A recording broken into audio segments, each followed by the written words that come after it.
Buenos días, mi nombre es Fanny Alejandra Barrera y el tema que me correspondió fue la democratización de América Latina. Durante la década de los 80, América Latina experimentó tres dinámicas políticas muy distintas entre sí.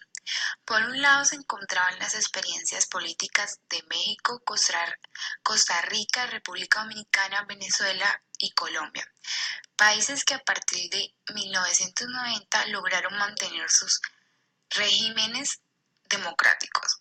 Por otro lado, estaban las naciones suramericanas que experimentaban una transición hacia gobiernos democráticos.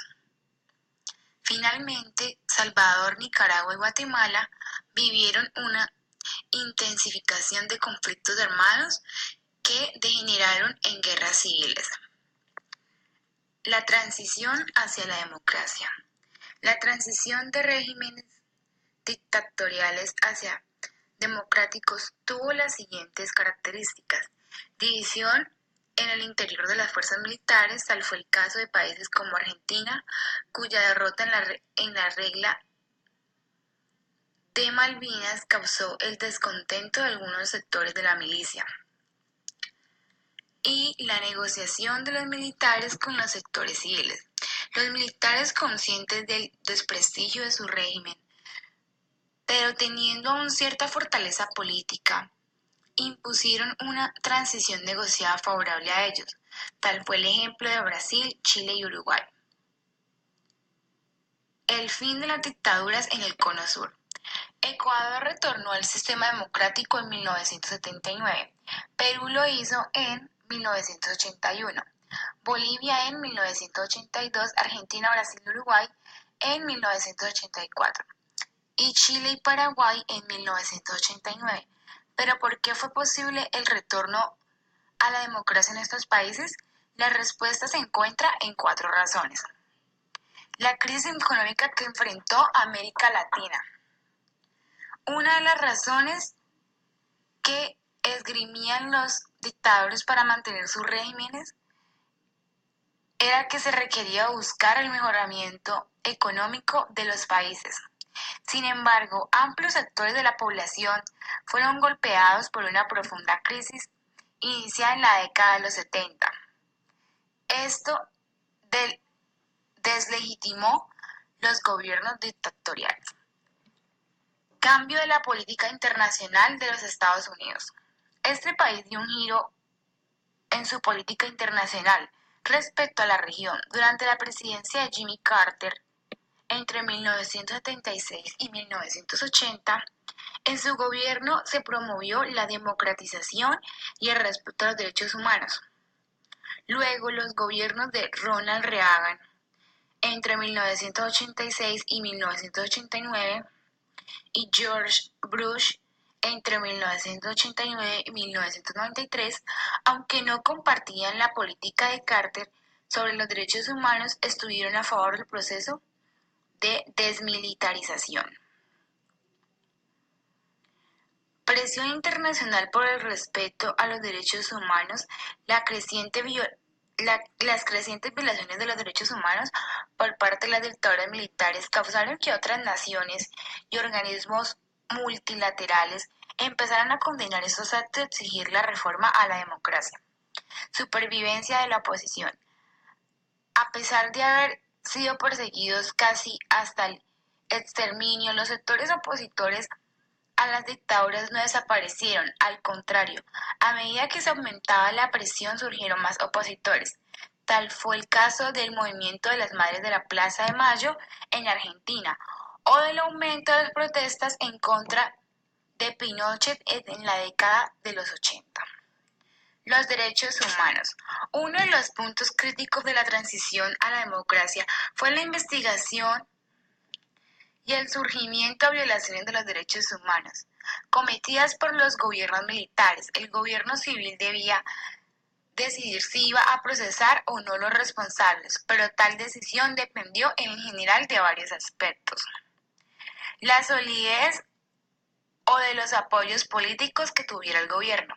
La presión pública para realizar acciones contra los violadores de derechos, la influencia que tuvieron las Fuerzas Armadas, la opinión de los líderes políticos sobre la convivencia de negociar un tema que podía acelerar o retrasar el proceso de desmilitarización.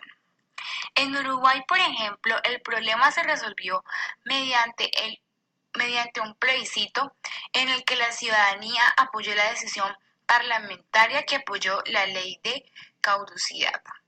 Las guerras civiles en Centroamérica. Mientras en los países de Sudamérica se iniciaba una transición hacia la democracia, en Salvador, Nicaragua y Guatemala estaban viviendo un conflicto armado entre guerrillas y el Estado que dejaron miles de víctimas. Estos países, a pesar de estar gobernados por dictaduras, no pudieron derrotar o debilitar a las guerrillas de origen comunista. Al contrario, estas fueron expandiendo su control sobre más regiones y amenazaban a los gobiernos de turno con derrocarlos. A diferencia de lo ocurrido en América del Sur, en donde los países recibieron el apoyo de los Estados Unidos para iniciar el proceso de democratización, en Centroamérica se fortaleció cada vez más la lucha contra las guerrillas. El triunfo de la revolución sandinista en Nicaragua causó a los Estados Unidos el mismo efecto que tuvo cuando triunfó la revolución cubana. Para los gobiernos estadounidenses, las guerrillas comunistas centroamericanas eran una gran amenaza para sus intereses en estos países. Por eso prefirieron apoyar la mano dura en vez de facilitar un proceso de democratización. Tal situación llevó a que estos países vivieran guerras civiles durante gran parte de la década de los 80. Solo al finalizar este periodo se inició un proceso de transición a la democracia. México, la excepción a la guerra, a la regla. Desde la Revolución de 1910, la democracia mexicana fue una de las más estables durante el siglo XX. No fue víctima de dictaduras ni de golpes de Estado. Aunque en la década de los 70 aparecieron grupos de guerrilleros de filiación comunista, estos no pudieron desestabilizar el régimen mexicano. También fue uno de los pocos países que no sufrió el intervencionismo estadounidense. La relativa estabilidad se alcanzó gracias al particular sistema político mexicano que puso el gobierno en las manos de un solo partido, el Partido Revolucionario Institucional, más conocido como PRI. Este no era el único partido legal, pero garantizaba sus triunfos comparando sus opositores políticos o controlando el resultado de las elecciones. No obstante, la estabilidad política no se tradujo a una estabilidad social. A partir de la década de los 70, la corrupción del gobierno y la falta de soluciones a problemas sociales causaron un gran descontento reflejado en el aumento de protestas. El gobierno reprimió estas agitaciones con mano dura, como el caso de la masacre de los estudiantes en la plaza de Tlatelolco en 1968. Muchas gracias.